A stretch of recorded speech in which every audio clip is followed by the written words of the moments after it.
One of the Anyway, cons with that was that North Toronto group down in TFM. yes, And they're going in there, and they used to go to the meetings, and well, that's typical Toronto, I guess, as you get into that mentality down there. Well, it can And happen. they would see anywhere. those plates, and they would break into your car to take your radios. So Oh. you're obviously advertising you're not home. Advertising, yeah. Yeah, when they go there, these people know, and they look there and they see that plate. Oh, there's him over here. Well, he's not home then. There's nobody at the house, eh? Let's go check and see what he's got. But when they were going to amateur radio meetings down in Toronto area, they were looking and seeing these plates, North Toronto or whatever that group was. Yeah.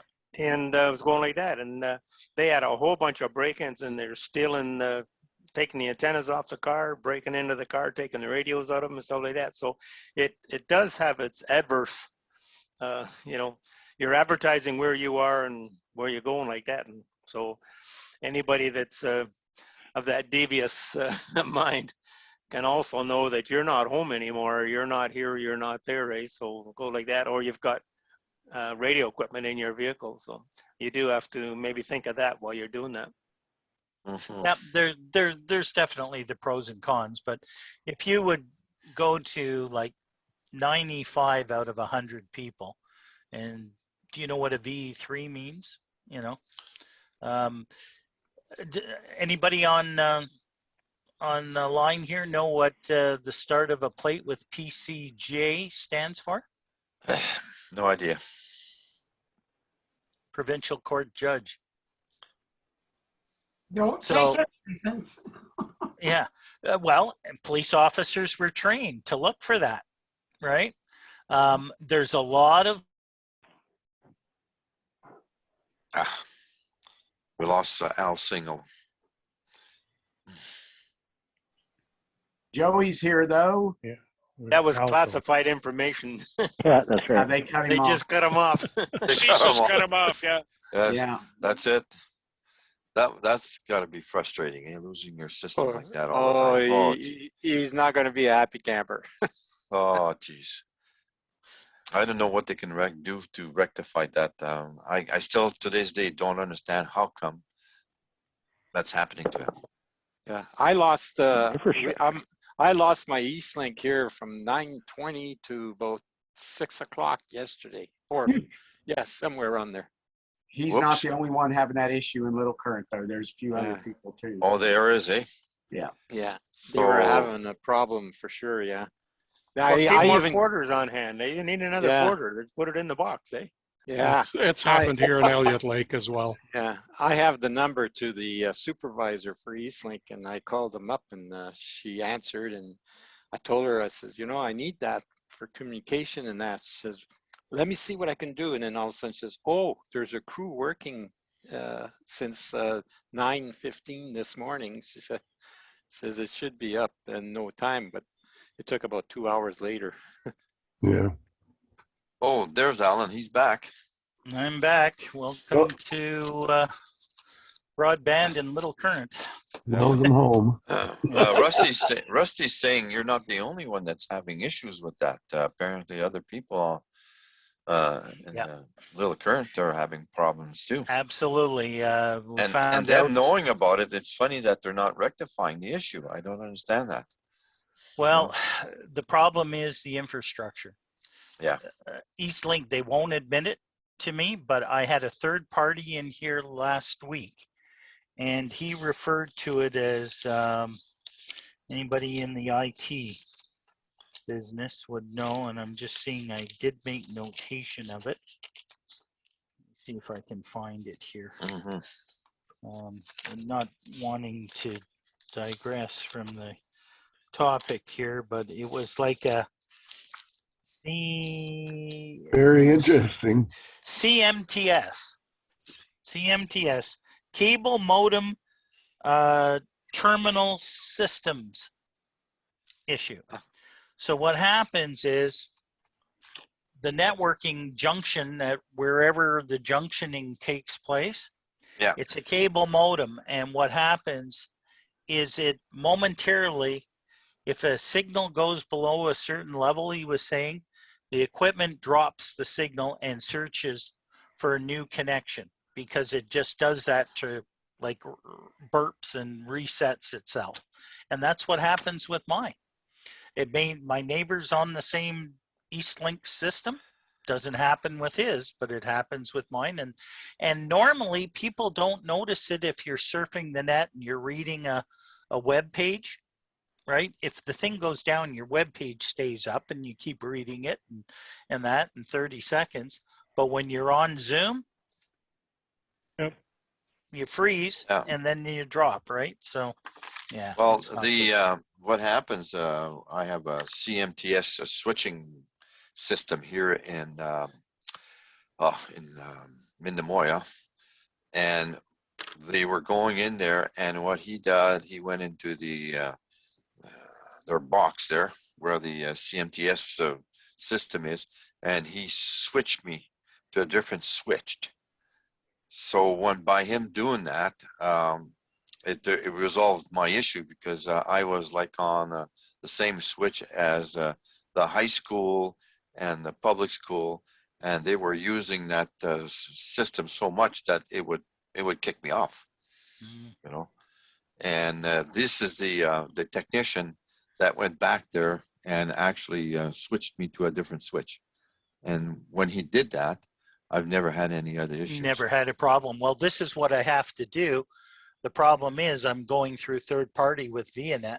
VNF sends it to Eastlink. Eastlink puts it out to a third party contractor to come and check things. And then the third party contractor goes back to Eastlink and says, this guy's got a problem. Please change his CMTS networking system at the junction box. That's all they have to do. Eastlink looks at it and says, well, it's not a top priority. We've got 1,000 other things ahead of that. Half of White's Point, just outside Little Current, is same issue, and periodic people around town. So problem where I sit, do I go and get Starlink, or do I get DSL and get slower service? Yeah. No, it's just a matter of hitting the right person to do. What happens now, I'm sure you're all taking bets when I go offline. How long is it going to take him to come back on, or is he going to disappear again, or whatever the case is? Right? What time? Yeah, exactly. Anyway, let me carry on with this, and then we'll open it up for further discussions here. So, of course, everybody, I think, is familiar with our prefixes across Canada. If you haven't seen it, of course, each province and certain provinces that have got overabundance of amateurs have gone to the Victor Alpha call. That includes Nova Scotia, Quebec, Ontario, Manitoba, Saskatchewan, Alberta, and British Columbia. The prefixes that haven't gone that way, of course, are Northwest Territories with VE8, VE9 for New Brunswick, VE0. I don't know if any of you knew, but international waters are used for VE0. VO1, of course, is Newfoundland. VO2, Labrador. VY1 is the Yukon. VY2 is Prince Edward Island, and VY0 is Nunavut territory. So kind of interesting if you're not familiar with the prefixes, but for contesting and that, it's always nice to review and say, oh, geez, I heard of VY2. Where the hell is that from? Now, I think most of you, thanks to Igor and everyone else, you guys are already aware of all these prefixes, but it's kind of nice to know about it. In certain circumstances, restricted suffixes. Okay, so this is after the call sign. The Amateur Radio Service Center may decide not to issue certain suffixes. For example, SOS. Do you want V3 SOS and you're constantly sending that in Morse code? That may not be a very good thing to do. Or there may be 3-letter, call signs that you may not want to have, or something to that nature. I don't know, but they do have that option, right? Suffix is like it, just an example, my son Brian, he wanted to be silly at 14 years of age when he got his call sign and got BBQ, barbecue, right? Well, now he gets kidded all the time with it, but that's not a issue where they wouldn't issue that. But I don't know if anybody wants V3 SEX or something like that or whatever. That may lead to some interesting conversation. Who knows? But there you How go. about Government of Canada? Well, there you go. That's a possibility. And indeed. Figures I found it. Yeah, well, there you go. Morning, GOC. everybody. Absolutely. Yeah, nice to see you. How are you doing? So, okay.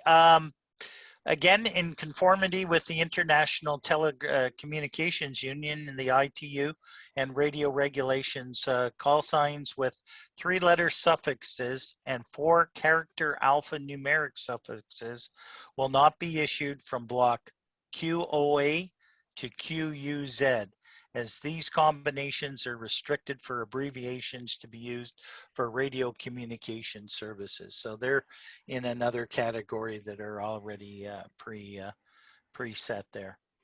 Single letter suffixes, oh, I'm having a hard time with that word. 4-character alphanumeric suffixes, call signs with single letter and 4-character alphanumeric suffixes. Oh my God, why am I having trouble with that? Will only be issued as special call signs for limited periods of time as described in section 2.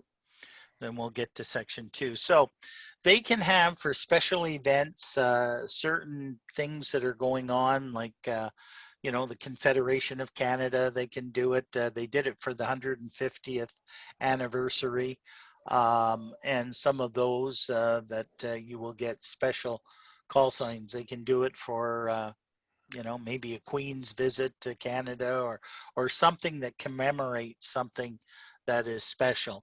For instance, the 13th birthday of the Amateur Radio Club, no, they're not going to issue a special prefix for that, or suffix, I should say.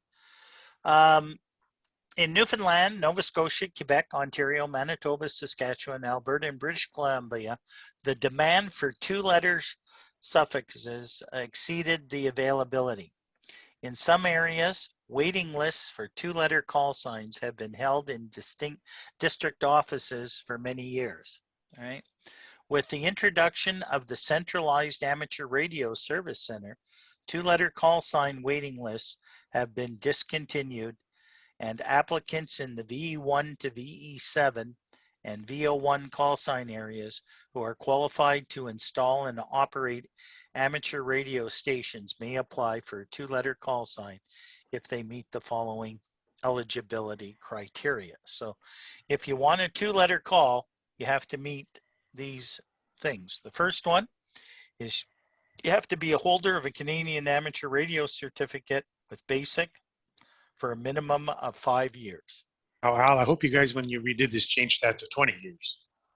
Yeah, I'm actually not sure because I wasn't on the committee, so I'm going to be very interested to see what that's going to entail for sure. It's going to be a lot better, I'm sure, with it there, Ken, but I can't comment. It may have stayed that way.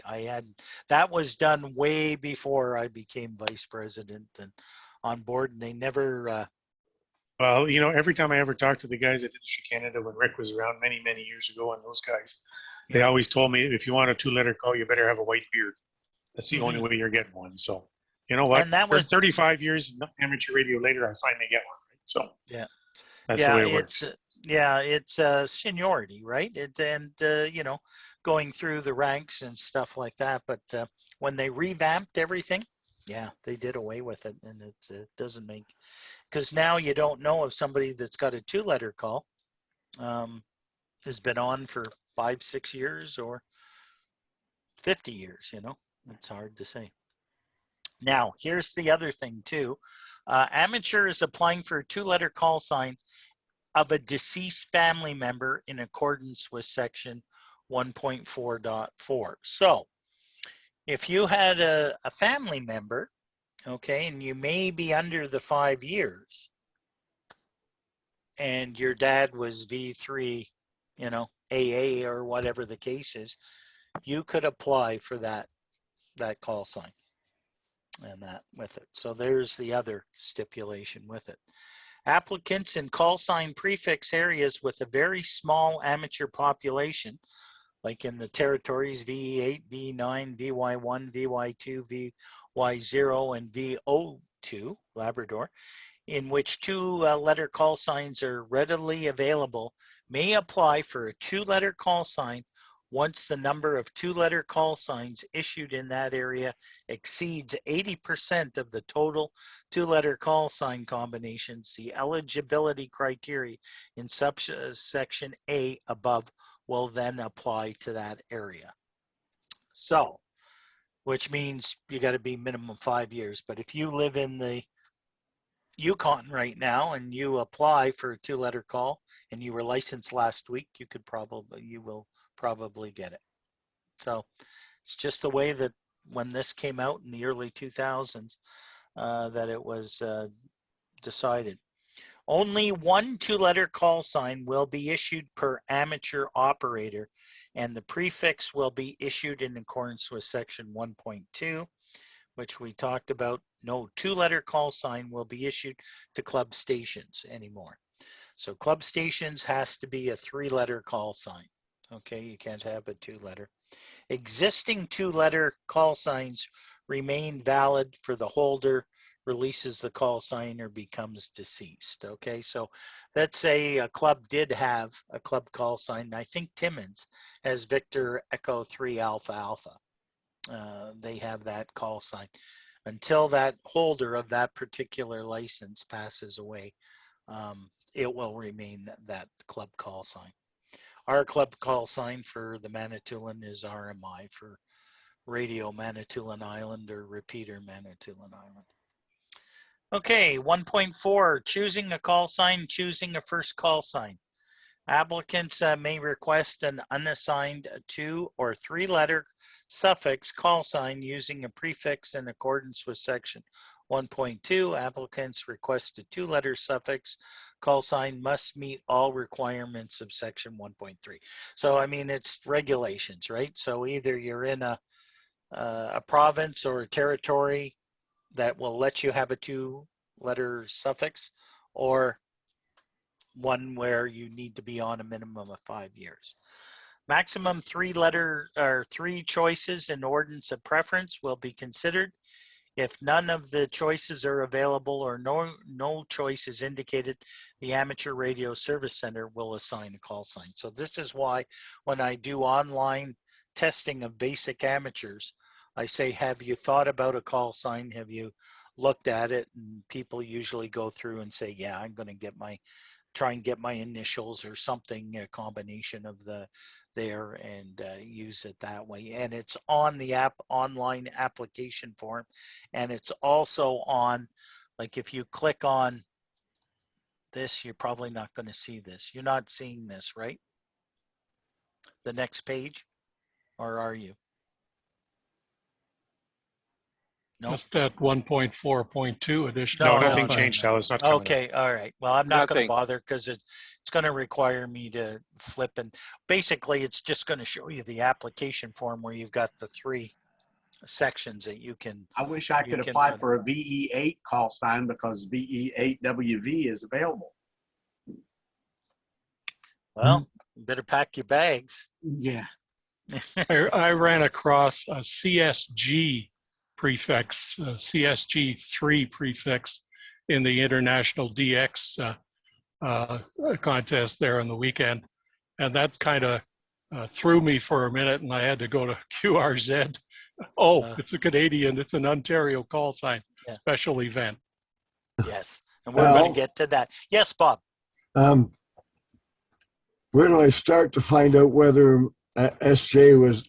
I know my brother had his. I'm going to get to that. I'm going to show you where you can go to a website and check all your registrations and everything else like that. The plates are still hanging on my nephew's garage door. You're talking about for plates. Yeah. Okay, you're going to have to go to Service Ontario. However, you're going to need all the documentation because it's a confidentiality issue. They're not going to release your brother's information to you. But if you were to run V3SJ through the The police, police, I would, but I'm not a police officer no, anymore. but if you did right now, it would probably still come up registered to my brother, Probably, it probably Yeah. is. and it's screwed on the wall of my nephew's garage. Okay. Mm. Well, as long as he doesn't put it on a car and drive it as such, then he's all right. But according to what you had said, it's technically illegal to retain those plates. If I misunderstood you. If it's still registered in the name of the individual, Yes. but it's a family and it can be explained. I mean, no police officer is going to charge you if it's the son, if it's your nephew and the son of his father that had the plates.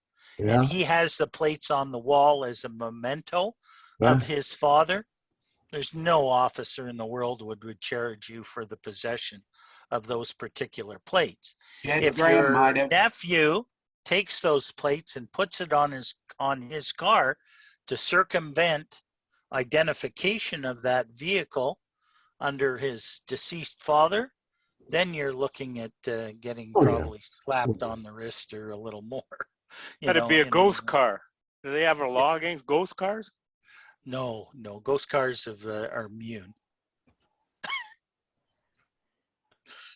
Okay. You're talking about the police, the unmarked police cars, right?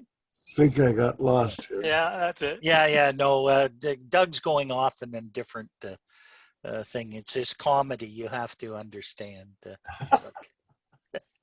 Doug's a little Anyway. off anyway, right? Elliot can say Lake, that does, because Elliot I Lake am does too. that to us. Yeah, it's the radiation. Yeah, I know. Anyway, okay. Okay, so it says here additional call signs.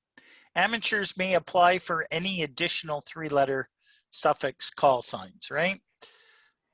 Amateurs who are not already holders of a 2-letter suffix call sign may apply for an additional call sign with 2-letter suffix, providing they meet requirements of section 1.3.3. Please note that only one 2-letter call sign is assigned per amateur operator, and the prefix will be issued in accordance with that. So let's say, for instance, I got a hold of Earl and Earl will say, yeah, okay, I'll take your EM and I'll give you AB.